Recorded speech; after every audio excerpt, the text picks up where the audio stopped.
Thank you so much, Dr. Al-Najwa, for the invitation and for the great masterclass so far. It's my pleasure today to introduce Dr. Mohamed Al-Nahid.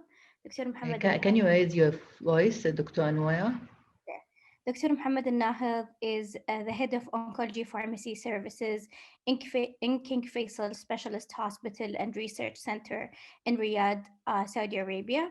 Dr. Mohamed is going to present today about the treatment advances in non-metastatic castration-resistant prostate cancer. Please join me to welcome Dr. Mohamed Alnahedh. Thank you very much, Dr. Anura, for the introduction, and it's a pleasure to be here. And I would like to thank the organizing committee and as well as the sponsoring companies for making this excellent event. So again, my talk today will be some updates on prostate cancer, focusing on the non-metastatic castration-resistant prostate cancer. Here is my disclosures. So in terms of objectives, we're gonna provide an overview about the new treatment options in the non-metastatic castration-resistant prostate cancer. We're also going to explain some expected outcomes to given therapeutic options in terms of response as well as toxicities. And lastly, we'll differentiate and stratify the efficacy and adverse effects of 3 novel agents that were recently approved by the FDA. Apalutamide or APA, enzalutamide or ENZA, and darolutamide or DARA. These 3 agents have been approved, and we're gonna highlight the trials that led to the FDA approval. They have some unique toxicities and also pharmacokinetics. We're going to talk about this briefly.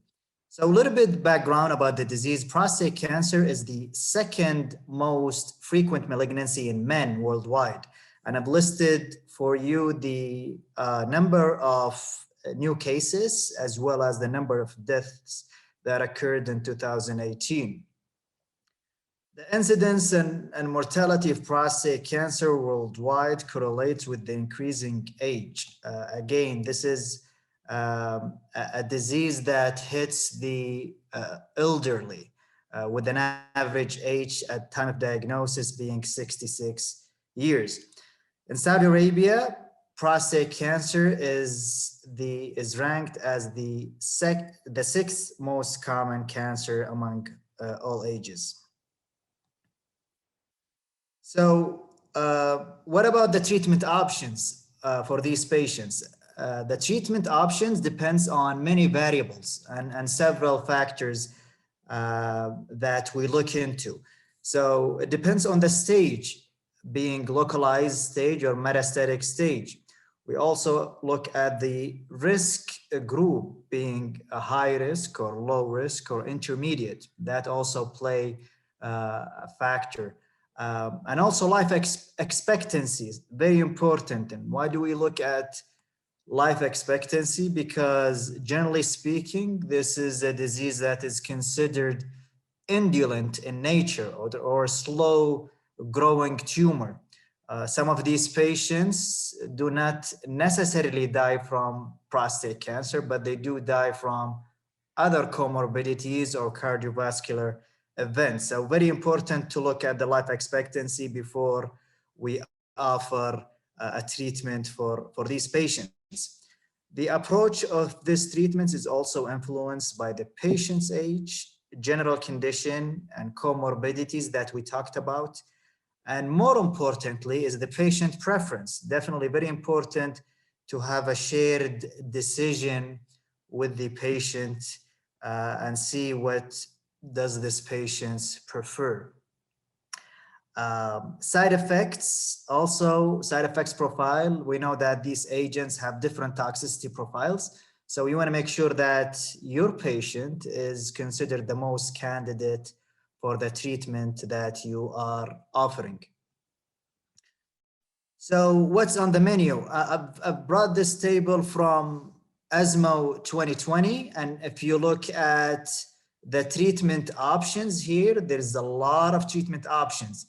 It starts from an active surveillance all the way to surgical procedure, radiation, targeted therapy, and also chemotherapy. They all depends on the factors that I mentioned earlier. So again, if you look at localized disease, you look at also the risk of that disease. And not only the risk, but also you look at, trying to find the cursor here. So you also want to make sure, is this a hormone sensitive or a hormone naive disease, or it's a castration resistant? Is it a first line or is it second line? So again, there are a lot of things that we look into before we start a treatment. But again, there are many options, which is good for the patients and also good for the provider. My focus today will be on this group of patients, the M0 castration-resistant prostate cancer, those high-risk patients. And if you look at their treatment options that is listed by the ESMO guidelines, ADT plus these novel agents that we will be talking about. So androgen deprivation therapy, or ADT, is the cornerstone for the management of this disease.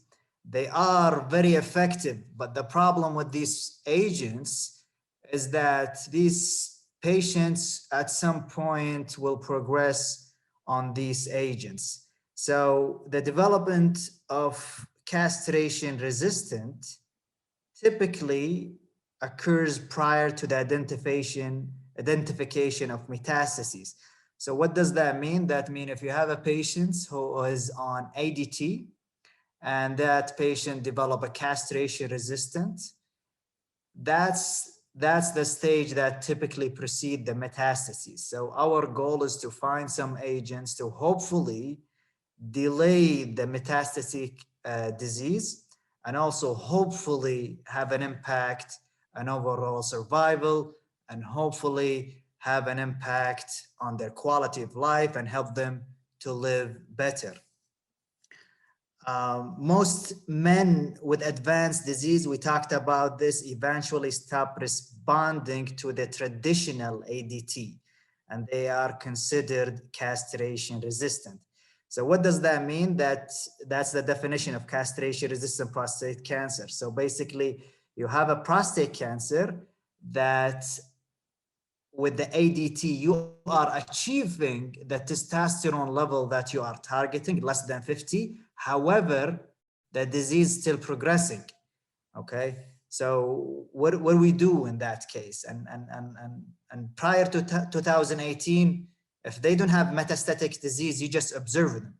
And it really feels, the patient doesn't feel comfortable, nor the provider, because the PCA is still rising, and you know that these patients at a high risk for developing metastatic disease, but you don't have any options to offer.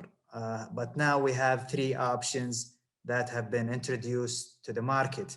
For men who develop castration-resistant prostate cancer, you still continue ADT with LH-RH agonist or antagonist to maintain the castrate level of testosterone. So this is a very important slide. So patients with castration-resistant prostate cancer, if they have no sign of metastatic disease, you can observe them only if their PCA doubling time is greater than 10 months. So that's a sign that the disease that patient has may not be, that patient is not a high risk for developing metastatic disease. Because why do we observe them? We talked about this because it's relatively an indolent disease. However, if they have a PCA doubling time shorter than 10 months, now you know that you are dealing with an aggressive disease, and now that you can label that patient as a high risk, and you can start an agent that we will be talking about. So again, secondary hormone therapy. So when I say secondary hormone therapy, some textbook will call them second generation androgen, and some textbook will call them novel agents. So these are the agents that we are talking about. So research have shown that enhancement of autocrine and paracrine androgen receptor synthesis in the tumor microenvironment of men receiving ADT. So what does that mean? That means that if you have a patient who is on ADT, we know research have shown that there are still androgen receptor have been sensitized in the tumor microenvironment. And that tells you a sign why the disease is progressing despite of achieving castration level of testosterone. Again, the development of these novel agent demonstrate efficacy in both the metastatic and non-metastatic disease, which have changed the paradigm for the treatment of this disease. So who is considered at high risk for developing metastatic disease? Those who have high PSA levels and those who have PSA doubling time short high risk, prevent the transcription of these tumor cells. So that's the basic pharmacology of these agents. Now we'll talk about the trials that led to the approval. There are 3 trials, Aramis that looked at darolutamide, Prosper that looked at Enza, and Spartan that looked at apalutamide. If you look at the inclusion criteria of these trials, they're very similar. So again, they looked at the non-metastatic castration resistant, those who at high risk, PSA doubling time shorter than 10 months, those who have good performance status, and they have no evidence of metastatic disease. One caveat to this, if you look at enzalutamide and apalutamide, these trials excluded patients who have history of seizures or those who have factors that can impact the development of seizure. So brain metastasis is an example. However, if you look at Aramis or darolutamide, they did not exclude these patients. So Spartan is the phase 3 trial that evaluated apalutamide. Again, it's a large phase 3 trial, over 1,200 patients with non-metastatic castration resistant. These patients were randomized to receive APA at a dose of 240 milligrams daily with ADT versus placebo. And they had a primary endpoint of MFS or metastases-free survival. And they all have that primary endpoint. And again, if you look at the outcomes, the primary endpoint, apalutamide median MFS was 40.5 versus 16.2 in favor of placebo with a hazard ratio of 0.27. So that's very impressive to see this. If you look at not only the MFS, but if you look at the overall survival, again, it was positive, 74 months versus 60 months in favor of apalutamide with a hazard ratio of 0.78. So again, they had a primary endpoint of MFS and they have a secondary point of overall survival, and they both were positive. You look at the toxicity profile. Now, this is very important as pharmacists to know what are unique toxicities. Again, more fatigue, more hypertension, more rash, and more falls and fractures, hypothyroidism with the apalutamide. However, if you look at grade 3 and 4, you're gonna see rash. Rash actually was very common with apalutamide. So 25% of patients will develop a rash. This rash was fortunately managed with systemic antihistamine and topical corticosteroid. However, if you look at the grade 3 and 4, only 5%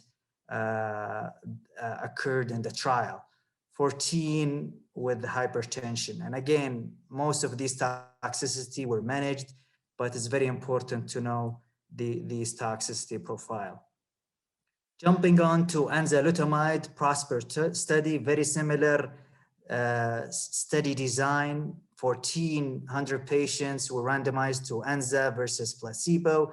They have a very similar to the primary endpoint and also the secondary endpoint.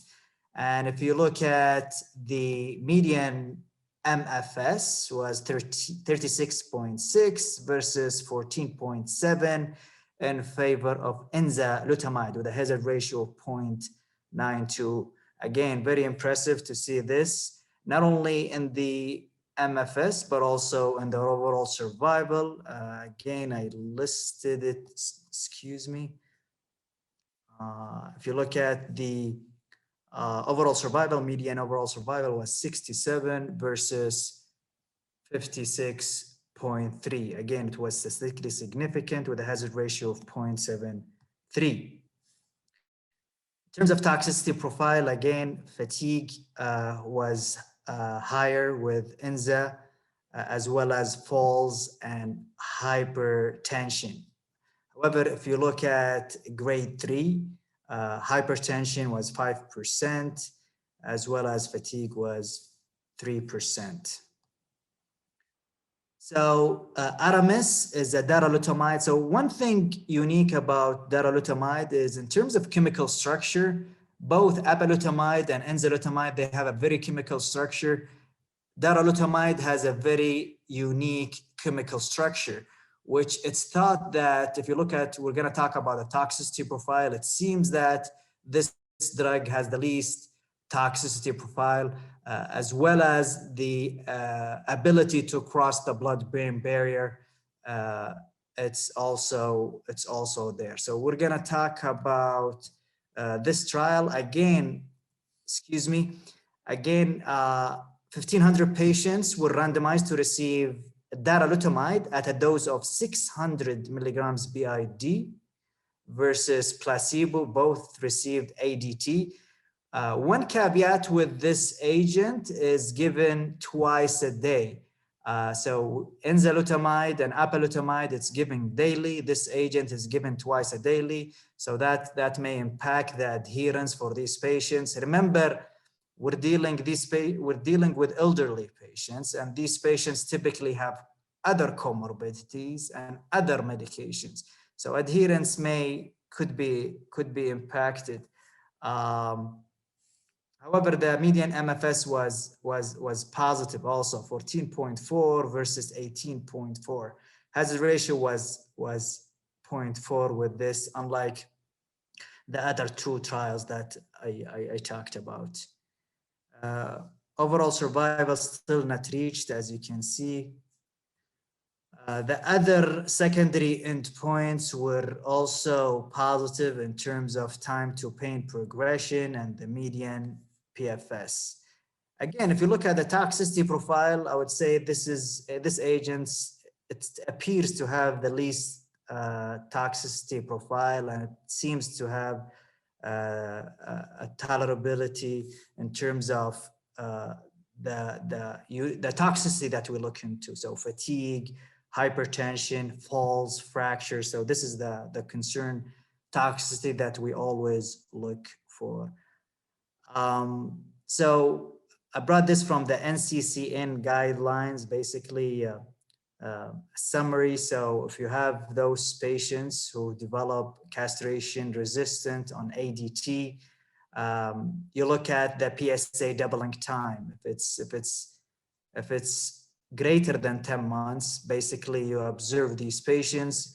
If you have a patients with a PSA shorter than 10 months, now all these three options have category 1 recommendation.